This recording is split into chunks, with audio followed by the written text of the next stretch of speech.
What's up, DTFA family? Yeah, I'm not in DTFA stuff today, y'all. Matter of fact, my background is totally different than it normally is where I like to do the show. So I just want to welcome y'all to the show. I had to get to work, y'all. Church was good. The anointing was at church and it was wired up today. But the scripture that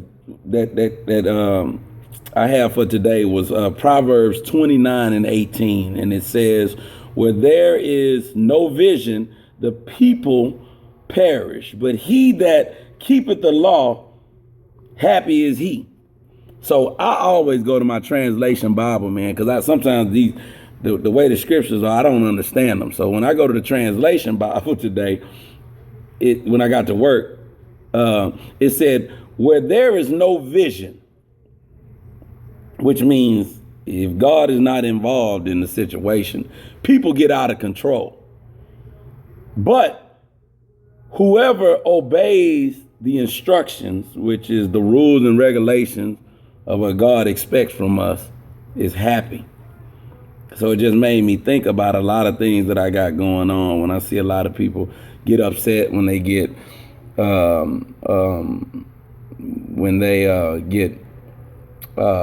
suspended for 1 quarter, 2 quarters, a whole game because of something that they did.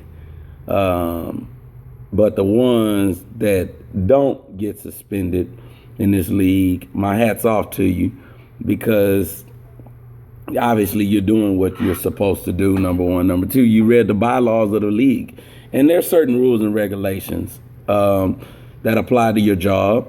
Do you go to work and curse out people at work and think that you'll still have a job? Do you, there's rules and regulations on just in Houston, man. If you run a red light or a stop sign, you're going to get a ticket if a cop is around. That's just different things, man. If you don't pay your bills, as far as, tickets and different things that you owe, you get a warrant, y'all. If you don't go to court, you go to jail, so therefore there's rules and regulations to everything. So I know a lot of people get upset when they get suspended, and they go on rants and raves and do different things. But all of that, y'all, brought me to this. The question of the day that I want you to ask yourself: am I a role model to somebody? Am I a role model to somebody? And if you are a role model to somebody, you have to learn to follow rules and regulations in order to continue to be a great role model, because if you don't, you're putting yourself in a bad situation to not even be a role model to whoever it is. If you have kids, you should be a role model to your kids. You have brothers, younger sisters, you should be a role model to them. And you have to lead by example. So if you get on social media and you say different stuff and you curse people out, and once you push sin, y'all, you don't know where that stuff goes. And you play yourself.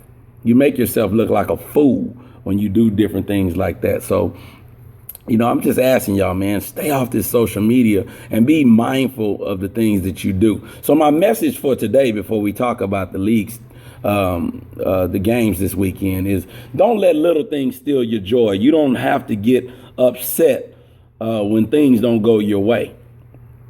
You have to tell yourself this: what I can't handle, God will handle it for me. Now, let me tell y'all something, y'all. The ones that know me and the ones that don't know me and the ones that's going to watch this video, I'm not a genius, y'all. But I'm smart enough to stay in spots. And I stay around those spots.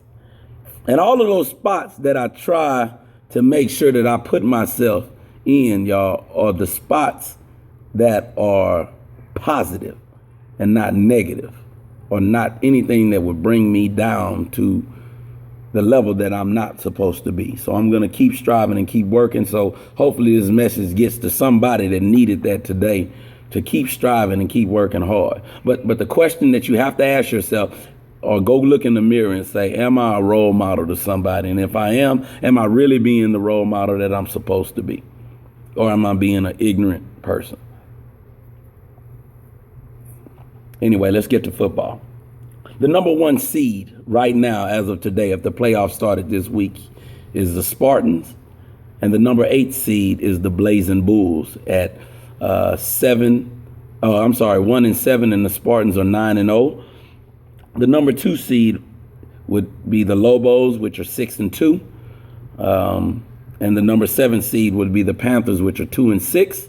The number 3 seed would be the Nightmare, 6 and 2. And the Texans is the number 6 seed, which would be 5, 3 and 1. The number 4 seed would be the Texas Express, 6, 2 and 1. And the number 5th seed would be the Long Stars, 6 and 3, y'all. The playoffs started this weekend in the DTFA. Now let's talk about some football, y'all. The game of the week this week was the 6 and 3 Long Stars took on the 2 and 6 Panthers.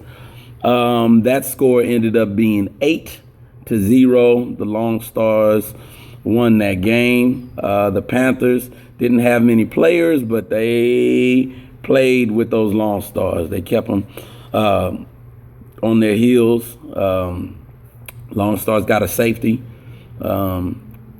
late in, I think, the second quarter. And they came back out the third quarter and scored 6 more points and didn't get the extra point, which gave them an 8-0 victory over the Panthers.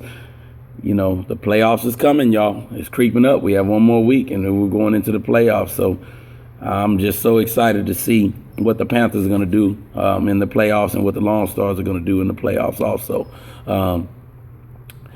That game was held at Presner Stadium. And then we went out to Old Kempner, where the Spartans, 9-0 Spartans, undefeated, one more game away from an undefeated season, took on the 5-3 and 1 Texans.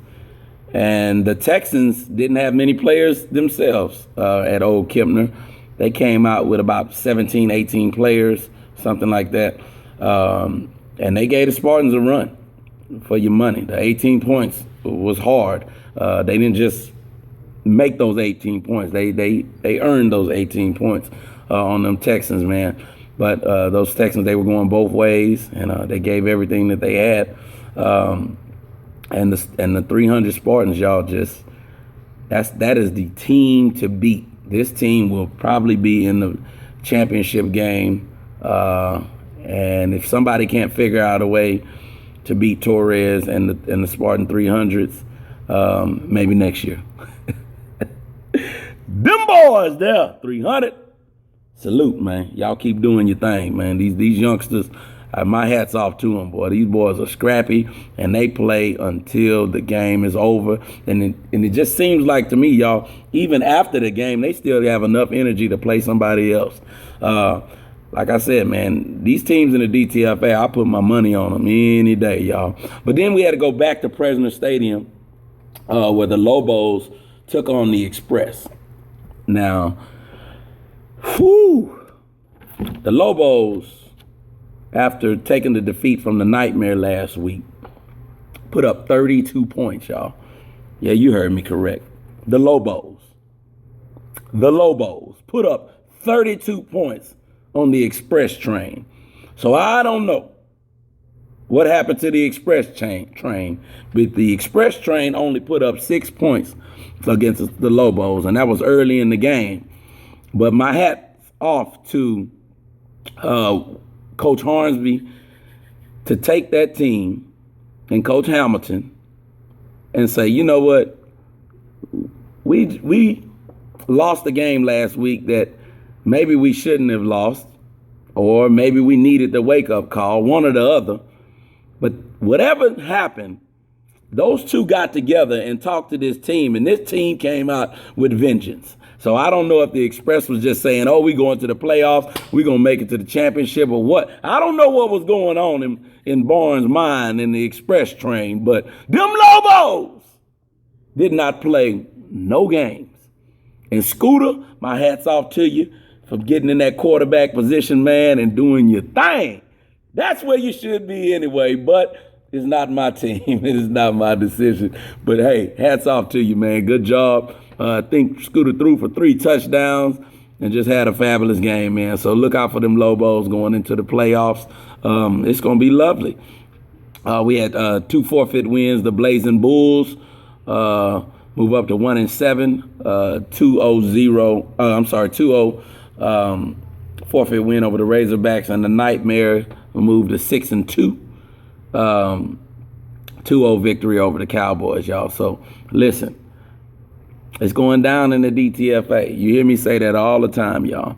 And it's only 2 leagues out there. It's this one and the rest of them, y'all. So all I ask you to do is continue to ball, continue to put things together, continue to the organization has an opportunity to win a championship, y'all.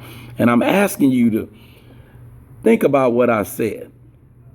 Am I a role model? Am I making a difference in my community? Am I making a difference in the people that are around me? Am I making a difference in my family or with my kids or whatever?